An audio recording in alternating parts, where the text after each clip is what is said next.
Saudara, kita masuk di segmen Sapa Dunia untuk informasi mancanegara bersama saya Nanda Aprilia. Saudara, setelah dipindahkan dari Casa Santa Marta, jenazah Paus Fransiskus kini disemayamkan di Basilika Santo Petrus untuk memberi kesempatan umat Katolik memberikan penghormatan terakhir sebelum pemakaman.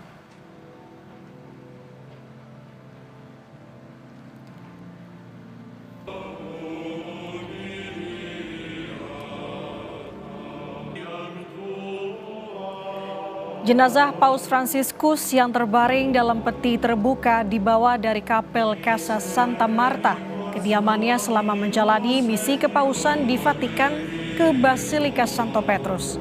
Setelah upacara keagamaan, saudara, umat Katolik yang berziarah dan masyarakat umum diizinkan untuk mengunjungi mendiang Paus hingga jam 7 malam pada Jumat 25 April. Sementara pemakaman dijadwalkan pada Sabtu 26 April.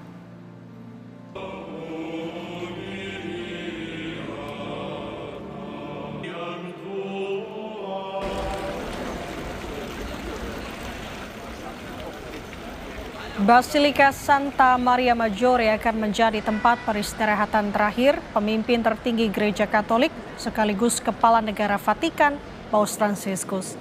Dalam pesan yang ia tulis Juni 2022, Paus Fransiskus minta agar ia dimakamkan di Basilika Santa Maria Maggiore di Roma, Italia. Basilika Santa Maria Maggiore adalah salah satu dari 4 basilika kepausan di Roma, sekaligus gereja Santa Maria terbesar di kota itu.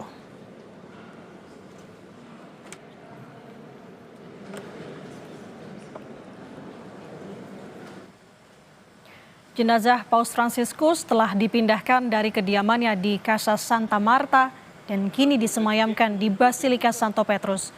Informasi selengkapnya, saudara, kita tanyakan langsung dengan kontributor Kompas TV di Vatikan.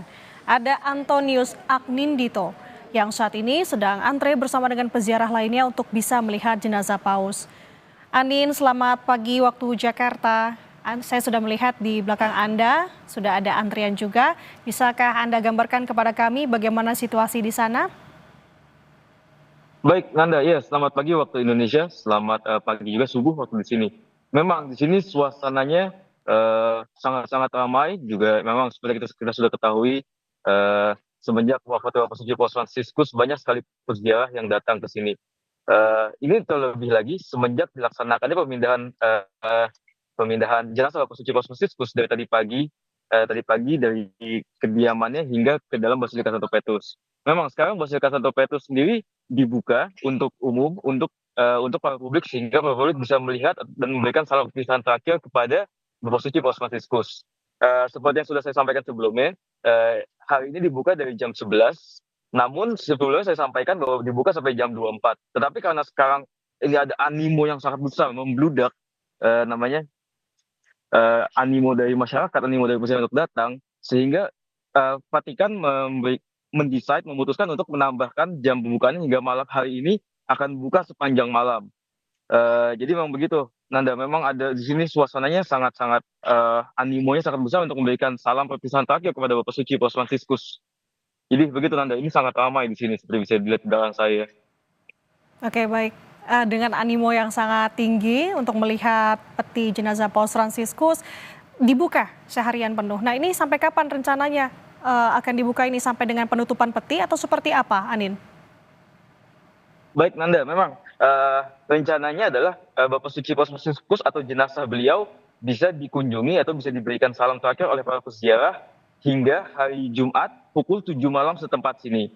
Dan para publik yang ingin datang mengunjungi di dalam Basilika Santo Petrus diperbolehkan datang tanpa perlu memiliki reservasi, tetapi memang perlu ada beberapa langkah-langkah, dalam artian ada beberapa langkah-langkah keamanan yang harus dilewati, dan juga beberapa ada titik-titik untuk mengantri masuk yang sudah ditetapkan oleh Vatikan. Jadi di sini selama ini saya sudah mendapatkan informasi dari relawan setempat bahwa ada tiga utama titik untuk memasuki Basilika Santo Petrus. Yang pertama ada di sebelah utara, yang lain ada di sebelah tengahnya melalui Via della Conciliazione, yang sisi lainnya adalah di sisi seberangnya utara, sisi selatan. Jadi memang antriannya sangat panjang, Nanda. Setiap orang mungkin mengantri lebih dari 2 jam hanya untuk melewati namanya metal detector untuk pengamanan. Dan setelah sampai di metal detector pun juga ada beberapa barang-barang yang tidak boleh dibawa, seperti misalkan botol air minum, terus benda-benda tajam, senjata, dan hal-hal yang seperti itu. Selain itu juga memang ada aturannya di sini, mungkin karena selalu ramai ya, flow of information-nya juga kurang, kadang berubah-ubah tergantung namanya relawan yang di sini.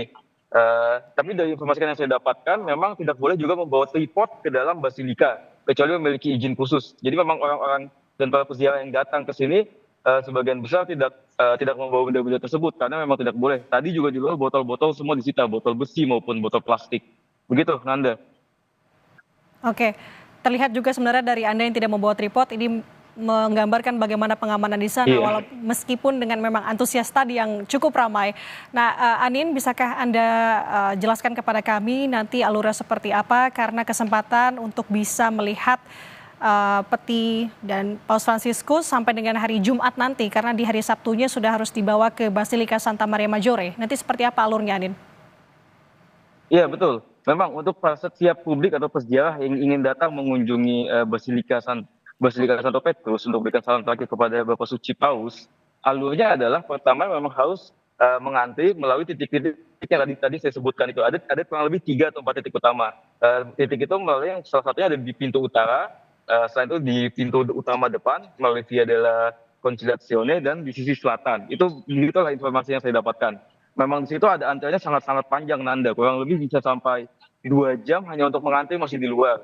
Baru setelah masuk ke dalam melalui metal detector itu ada pengamanannya, tadi saya sudah sampaikan. Setelah itu juga di dalamnya masih mengantri lagi, Nanda. Jadi kurang lebih memang karena animo sangat-sangat luar biasa, dan ya kurang lebih mungkin dari pertama kali datang hingga sampai di depan jenazah Bapak Suci Paus Fransiskus mungkin kurang lebih butuh waktu 2 sampai 3 jam, begitu, Nanda, untuk para peziarah yang ingin mengunjungi. Animo luar biasa dari masyarakat untuk bisa melihat peti jenazah Paus Fransiskus di Basilika Santo Petrus. Terima kasih kontributor Kompas TV di Vatikan, Antonius Anindito, melaporkan dari sana. Sehat selalu, Anin. Kita ke informasi lainnya, saudara. Kebakaran menghanguskan truk besar di dekat Demote, Indiana, Amerika Serikat. Polisi mengatakan trailer ini mengangkut kaleng berisi bahan yang mudah terbakar, namun tidak menyebutkan jenis BBM yang diangkut. Dari penyelidikan awal, polisi menemukan kerusakan mekanis pada bagian traktor truk yang menyebabkan kebakaran, yang kemudian membakar trailer. Pengemudi truk selamat dari insiden ini.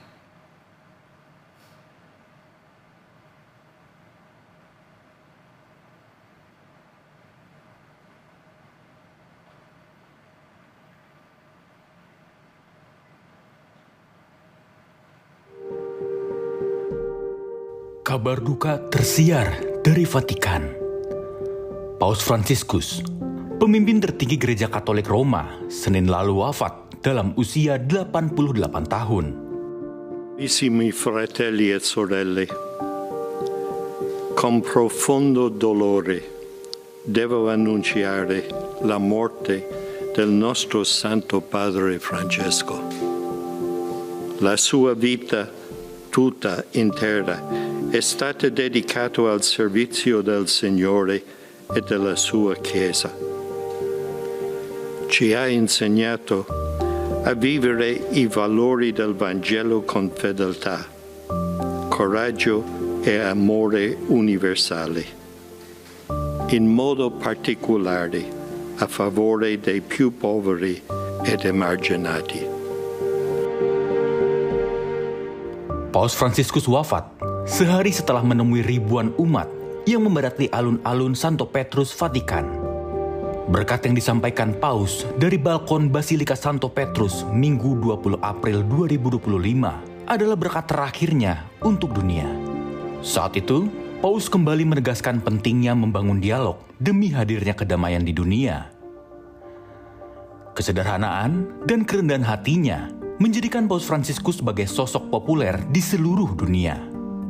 Salah satunya tergambar dalam kunjungannya ke Indonesia September 2024. Alih-alih menggunakan kendaraan mewah, Paus memilih naik Kejang Innova Zenix dengan alasan kendaraan tersebut banyak digunakan masyarakat Indonesia.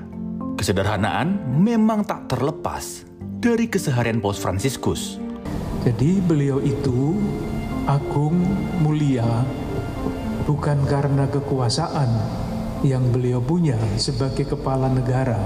Itulah yang sungguh-sungguh menarik, karena di zaman sekarang ketika orang berlomba-lomba, bersaing, bahkan berlomba-lomba untuk mencari kekuasaan, beliau justru sebaliknya ingin menunjukkan bahwa jabatan itu bukan untuk diduduki, tetapi untuk dipangku.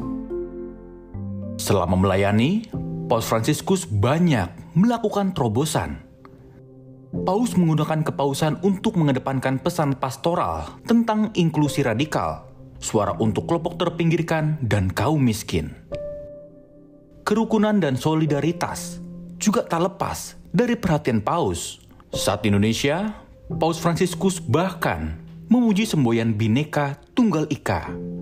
Che ospitate la più grande miniera d'oro del mondo, sappiate che il tesoro più prezioso è la volontà che le differenze non diventino motivo di conflitto, ma si armonizzano nella concordia e nel rispetto pacifico. L'armonia, questo che voi fate. Bhinneka Tunggal Ika, uniti nella diversità. Grazie. Sepanjang pelayanannya, Paus Fransiskus meninggalkan banyak sekali warisan pemikiran. Salah satunya, pandangan Paus soal korupsi. Kata-kata Paus Fransiskus itu tidak untuk bangsa Indonesia, tetapi untuk korupsi pada umumnya. Luka-luka bernanah. Akibat korupsi ini merupakan dosa berat yang berteriak ke surga. Karena luka itu merongrong dasar-dasar kehidupan pribadi dan masyarakat. Sampai akhir hayat, Paus Fransiskus tak henti menyuarakan pemikiran-pemikiran universal seperti perdamaian, berpihak pada orang miskin, melawan kekerasan, dan kepedulian pada lingkungan hidup. Kini, Paus Fransiskus telah pergi. Namun, kesederhanaan, keteladanan, pemikiran, dan komitmennya melawan kejahatan kemanusiaan harus terus disuarakan, termasuk soal korupsi yang masih merajalela di negeri ini.